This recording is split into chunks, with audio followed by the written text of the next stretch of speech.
Alright guys, we have one of Harry's latest speeches. A couple weeks ago, he's talking to these kids who won the Princess Diana Award. This is a mixed bag. By the way, thanks Ash and B for sending this over. Harry's smiling. He at least can give a real smile, which Meghan doesn't really give. I mean, she'll give like an evil smile, like when she's pulling one over on people. So let's see how Harry does here with these kids. Every single day that you're working on these things, you don't even know the impact that it's making, right? You don't know that when you meet people and you have those interactions that you may have potentially changed their day, changed their outlook, changed their perspective, given them a little bit more hope, and hopefully inspired them to go off. It sounds decent, actually. And one thing about Harry, it is sad because you see glimpses of like past Harry. Like it seems like there was a lot of bad aspects of him hidden, like his temper, him with the horse. That was really, really awful. But like there were moments when he's really charming. Like there's that video of Harry before and after Meghan. Like he's like running and joking.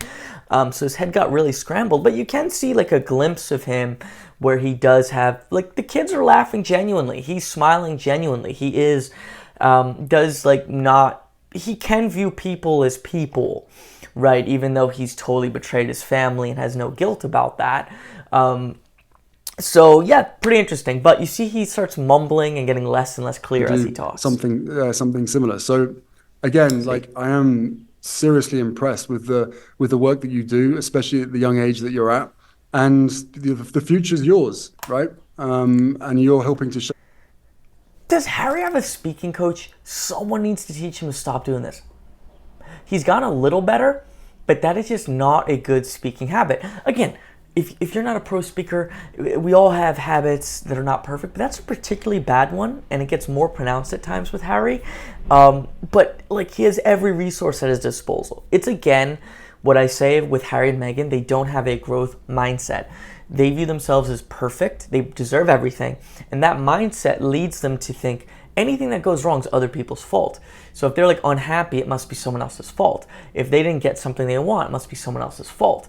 So that leads to them being resentful and having no guilt. But also, since they think they're perfect, they don't have to work. So even though they love the spotlight so much, they're horrendous at speaking. It's very doable to learn public speaking. You know, if you practice speaking for 20 or 30 minutes a day, you can get really good. And they clearly don't do that. That future. Don't get in too much trouble if you're continuing to go on. And thank you very much for... Again, he got a genuine laugh, yeah. Inspiring so many others and at the same time protecting my mother's legacy. I really appreciate that. And Tessie, again, well done on this. So again, Harry's not very smart. He's not very skilled, but he had some good qualities. It's kind of crazy because he does have two sides. To Meghan, you don't really see a good side to her ever, but Harry does seem to like kids. He can be charming. He can be good with people, but he's also completely betrayed his family, and he's got this crazy resentment, and he's a pretty bad guy.